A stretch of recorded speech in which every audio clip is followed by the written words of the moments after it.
Stranger things এর ঝড়ের মাঝে একটা দুর্দান্ত সিরিজ রিলিজ হয়েছে যার নাম ওয়েলকাম টু ডেরি। যারা এই মুভি দুটো পার্ট দেখেছো, এই সিরিজটা হচ্ছে তার প্রিকুয়েল, যেখানে পেনিওয়াইজের অরিজিন আমরা জানতে পারবো। আমরা দেখেছি যে পেনিওয়াইজ 27 বছর অন্তর স্বীকার করতে ফিরে আসে, মানে এই চ্যাপ্টার 2 এর সময়কাল ছিল 2016, চ্যাপ্টার 1 ছিল তার 27 বছর আগের, মানে 1989। তো সেই হিসেব ধরে এই সিরিজের গল্প 1962 সালের। তো চলো বেশি কথা না বাড়িয়ে শুরু করা যাক ওয়েলকাম টু ডেরির এক্সপ্লেনেশন। ঘটনা 1962 সালের। ক্যাপিটাল থিয়েটারে চলছে the music man movie. Matty Clemens নামের একটা ছেলে প্যাসিফায়ার নিয়ে লুকিয়ে ফ্রিতে মুভি দেখতে ঢুকে পড়েছে।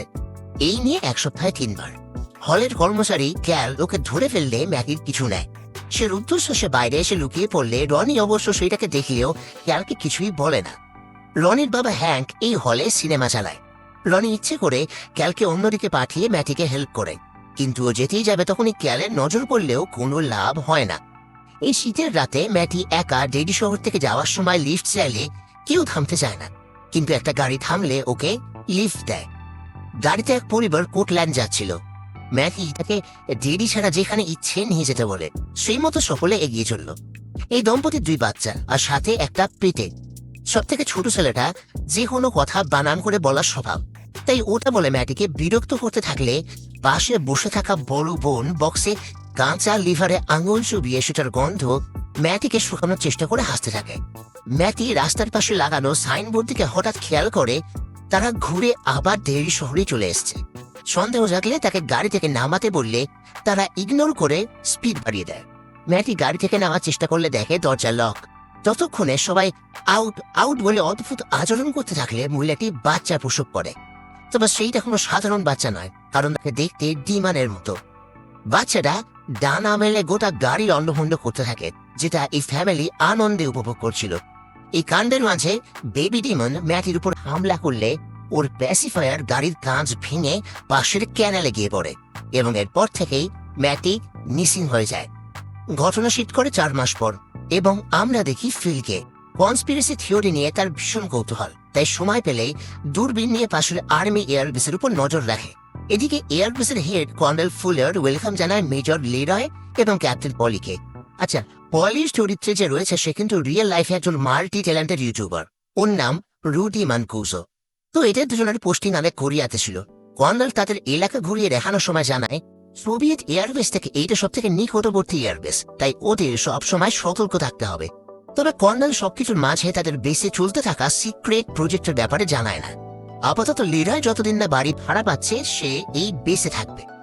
এরপর আমাদের স্কুলে পরিচয় করানো হয় লিলির সাথে। স্কুলে ওকে কেউ পছন্দ করে না, তার একমাত্র বান্ধবী মার্চ ছাড়া। লিলিকে সবাই আচারের শিশি নিয়ে বুড়ি করলেও মার্চ তাকে ডিফেন্ড করে। এবার প্রশ্ন আসতে পারে কেন আচারের শিশি, ওটাই পরে আসছি। মার্চ ওর বন্ধু হলেও মনে মনে সে ক্লাসের ফেমাস গ্রুপের সাথে মিশতে চায়, কারণ লিলির অদ্ভুত ব্যবহারের জন্য কেউ ওর সাথে মেশে না। তাই মার্চের পক্ষে 2 নৌকায় পা দিয়ে চলা সম্ভব হচ্ছে না। স্কুলে আমরা একটা টার্টল ম্যাসকট দেখতে পাই। স্টিফেন কিং এর ইট ইউনিভার্সে এই টার্টল হল এক বিশাল কসমিক মহাজাগতিক কচ্ছপ, যে ইট বা পেনিওয়াইজের ঠিক বিপরীত দিকে। অর্থাৎ ইট যদি এবল হয়, ম্যাটোরিন হল গুডউইল। সিরিজে এই ম্যাটোরিনের অনেকবার রেফারেন্স তোমরা দেখতে পাবে। এয়ারবেসে জেনারেল শ এয়ারম্যানদের সাথে লিরয়ের পরিচয় করাতে নিয়ে আসলে মাস্টার্স বাদে সবাই ওদের স্যালুট করে। আসলে মাস্টার্স রেসিস্ট করছেন, তাই লিরয়কে স্যালুট না করায় জেনারেল তাকে শাস্তি স্বরূপ কোর্ট মার্শাল দেওয়ার হুমকি দেয়। লিরয়কে জেনারেল কাল দুপুরের দিকে অফিসে আসতে বলে বিদায় নিলে তাদের উপর নজর রাখতে দেখা যায় আরেকজন মেম্বার হ্যালোরিনকে। এই হ্যালোরিনের টেলিকাইনেসিস আর সাইকিক পাওয়ার আছে, ফলে এটার মাধ্যমে মেশোভিক তার মেমোরিতে ঢুকতে পারে। রাতে টিড আর ফিল গল্পের মাঝে ম্যাটিকে খুব মিস করছিল। প্রায় 4 মাস হয়ে গেছে ওর কোনো খবর নেই, এমনকি পুলিশ ওর বডি পায়নি। বেচারা ম্যাটির কোনো বন্ধু ছিল না, তবু জন্মদিনে আশা করে ওদের ইনভাইট করেছিল, কিন্তু ওরাও যায়নি। এইটা নিয়ে টেডির আজও আফসোস হয়। লিলির অবস্থা একই। ম্যাটির দেওয়া ব্রেসলেট দেখলেই ওর কথা মনে পড়ে যায়। মিসিং হওয়ার কিছুদিন আগে লিলি ওর সাথেই ছিল। ম্যাটি সেদিন তাকে সিক্রেট রুপটপে নিয়ে যায়, যেখানে টিড আর ফিল্ডের সাথে আড্ডা দিত। অবশ্য এটাও মিথ্যে, কারণ ম্যাটিকে ওরা দুজন তেমন পাত্তাই দিত না। ম্যাটি চকলেটের প্যাকেট ওপেন করলে লিলি সেখান থেকে একটা রকেট আর ম্যাটি একটা ম্যাটোরিন পায়। কথাবার্তার মাঝে জানা যায় লিলিকে কেন সবাই হেট করে। আসলে লিলির বাবা আচার ফ্যাক্টরিতে কাজ করত। একদিন মায়ের সাথে ফ্যাক্টরি গেলে ফ্যাক্টরির ভিতরে সদ্য কেনা একটা রিং ফেলে আসলে ওর বাবা সেটা আনতে গেলে খেয়াল পড়ে পাশের সেক্টরে একটা মেশিন কাজ করছে না। লিলির বাবা সেটা ঠিক করতে গিয়ে ভেবেছিল লিলি মেশিন বন্ধ করে দিয়েছে, কিন্তু সেইটা তখনও চলছিল। ফলে বেখেয়ালে ওই মেশিনের মধ্যে ঢুকে তার মৃত্যু হয়। তাই সে বাবার মৃত্যুর জন্য নিজেকেই দায়ী করে। এটা নিয়ে লম্বা সময় ধরে মেন্টাল প্রবলেমে ভুগছে, এমনকি তাকে জুনিপার হিলের মেন্টাল হসপিটালেও পাঠানো হয়। কিন্তু সেখানে তার সাথে এতটাই খারাপ এক্সপিরিয়েন্স হয় যে ওইখানে যাওয়ার কথা শুনলে লিলি আজও ভয় পায়। তাই স্কুলের বন্ধুরা তাকে এইসব নিয়ে খেপায়।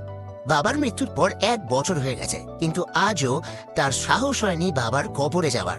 তখনই নতুন বছরের সেলিব্রেশনের সময় ম্যাটি লিলিকে কিস করতে যেতেই সরে গেলে ম্যাটি অপ্রস্তুত হয়ে চলে যায়। এরপর থেকেই সে মিসি। মানে ভাবা যায় এইটুকু ছেলে তার আবার চুমু চাই, সেটাও নাকি আবার ঠোঁটে। তখনই আচমকা লিলি সিন থেকে ম্যাটির আওয়াজ শুনতে পায়, সাথে ট্রাবল ট্রাবল বলে সেই গানটা, যেটা থিয়েটারে মুভি দেখানোর সময় চলছিল। আর এই গানের দম্পতিও এই গানটাই কিন্তু গাইছিল। একটা রক্তাক্ত আঙুল সিন থেকে বেরিয়ে আসতে দেখে লিলি প্রচন্ড ভয় পেয়ে যায়। পরের দিনই ঘটনা মাছকে জানালে সে একদম বিশ্বাস করতে চায় না। এটা একদমই স্বাভাবিক। মার যুগে বোঝায় যে স্কুলের পপুলার গ্রুপের সাথে মিলেমিশে থাকতে হলে এসব ফালতু জিনিস বলা বন্ধ করতে হবে, তাহলে সবাই তাকে পাগল বলে খেপাবে। কিন্তু লিলি একদম শিওর সে ভুল কিছু শোনেনি বা দেখেনি। তাই লিলি টেড আর ফিলকে কথাটা জানায়, যেটা শুনে ফিলের বিশ্বাস না হলেও টেডের সন্দেহ হয়, কারণ টেডিতে অনেক কিছু ঘটে যার কোনো উত্তর তাদের কাছে নেই। ডিনারের সময় টেড বাবাকে জিজ্ঞেস করে কিডন্যাপাররা বাচ্চাকে কিডন্যাপ করে আন্ডারগ্রাউন্ডে রাখতে পারে।